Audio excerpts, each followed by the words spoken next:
Bom dia, sejam bem-vindos a mais uma escola bíblica dominical promovida pela Igreja Amarelinha do Encantado, Igreja Evangélica Congregacional no Encantado.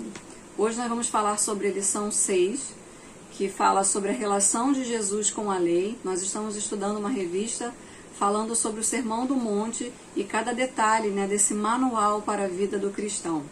E a lição de hoje, ela começa com um versículo que se encontra em João 14, versículo 15, que diz assim: se me amais, guardareis os meus mandamentos.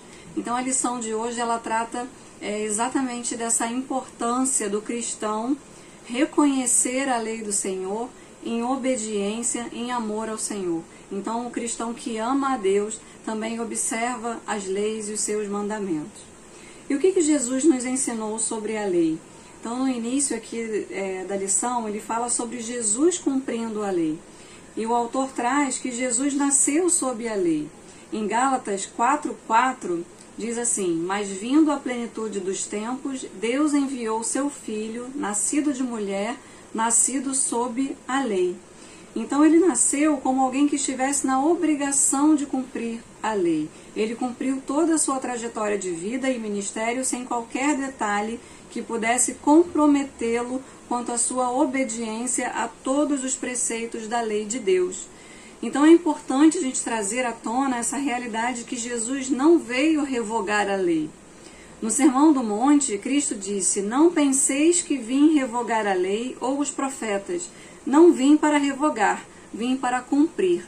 Então isso está em Mateus 5,17, que é a continuação desse estudo que nós estamos fazendo, Então nós já estamos no versículo 17. E com esse testemunho e outros mais encontrados nos evangelhos, essa mensagem enfatiza que Jesus veio completar o que os mandamentos sinalizaram como ponto de partida. Então a gente pode afirmar seguramente que Cristo não apenas redimiu o homem, mas também sustentou a autoridade e santidade da lei de Deus. Então ele ofereceu um exemplo de como se relacionar corretamente com a lei.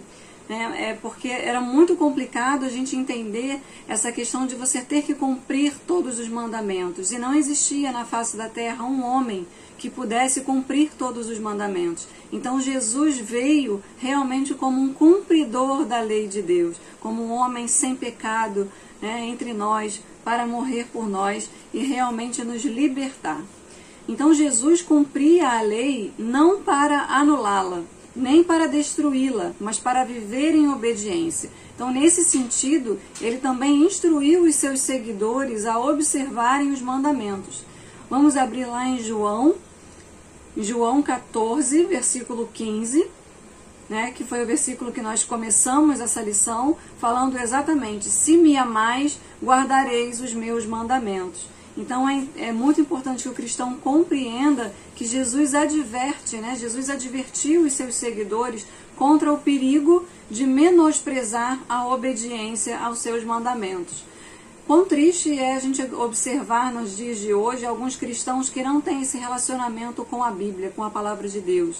E eu já vi muitos cristãos se levantarem contra, se levantarem colocando em dúvida sobre a Bíblia, em relação a Bíblia foi escrita por homens, então a Bíblia não é a palavra de Deus, quando nós sabemos que os mandamentos do Senhor, que a palavra de Deus é viva, é eficaz para as nossas vidas, e nós temos que obedecê-las, temos que segui-las por amor ao Senhor. Então eu não posso dizer que amo a Deus se eu não observo os seus mandamentos. Então disse ele: nem todo o que me diz Senhor, Senhor, entrará no reino dos céus, mas aquele que faz a vontade de meu Pai que está nos céus. Isso está em Mateus 7:21. Não basta para entrar no reino dos céus a confissão verbal. São necessários os atos de justiça que confirmam a nossa fé, devoção e obediência a Deus. Olha que trecho super importante dessa lição, que nos mostra uma coisa que a gente já falou em alguns momentos na igreja, sobre a confissão verdadeira. E Deus fala aqui, Jesus fala: não basta para entrar no reino dos céus a confissão verbal. Poxa, mas como assim? Não basta confessar que eu creio em Jesus Cristo? Mas a confissão, ela não basta ser verbal, ela tem que vir verdadeiramente do coração.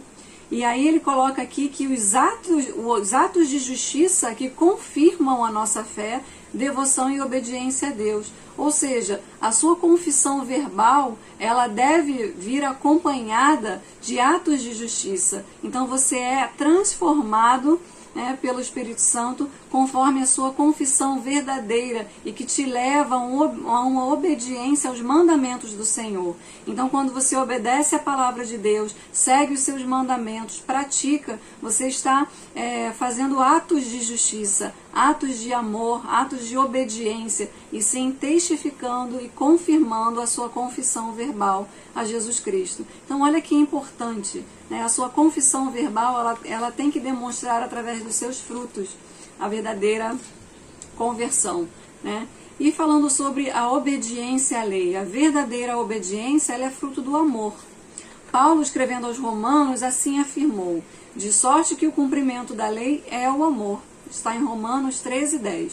Jesus relacionou de forma muito clara a ligação do amor à obediência. Então, se você ama a Deus, você o obedece, né? Você cumpre os seus mandamentos, guarda os mandamentos do Senhor, né? Então, lá mais uma vez em João, capítulo 15, versículo 10, diz assim: se guardardes os meus mandamentos, permanecereis no meu amor, assim como também eu tenho guardado os mandamentos de meu Pai e no seu amor permaneço. Então, o nosso amor a Deus, ele é confirmado através da nossa obediência à lei do Senhor, obediência aos mandamentos e à palavra de Deus.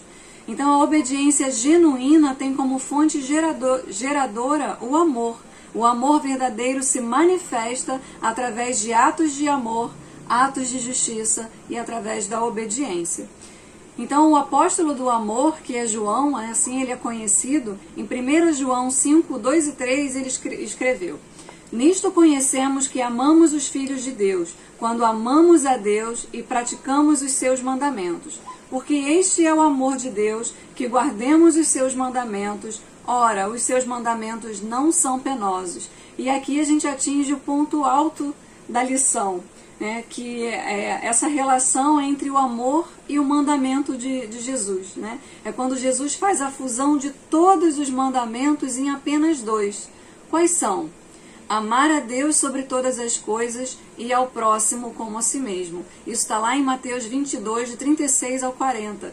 Então, como é incrível que ele faz a fusão de todos os mandamentos.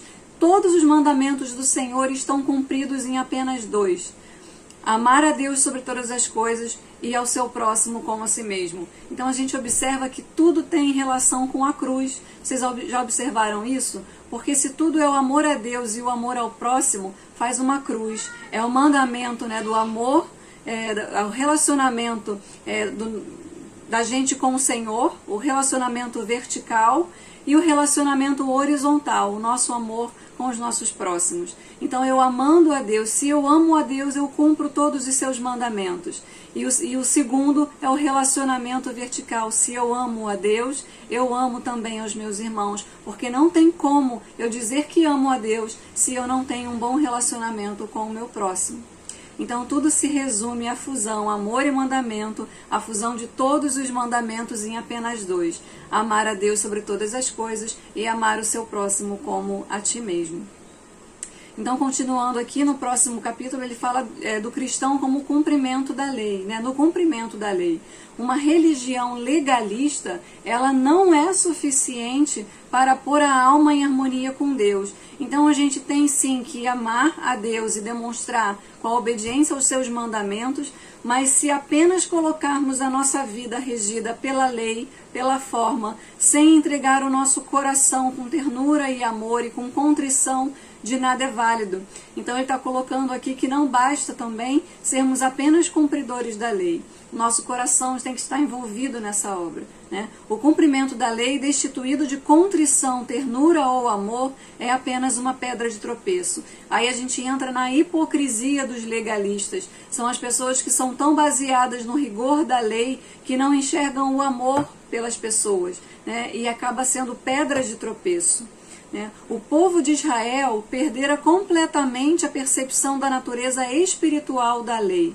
Sua obediência não passava de uma mera observância de formas e cerimônias, em vez de ser uma entrega de coração, né? Entrega do coração à soberania do amor.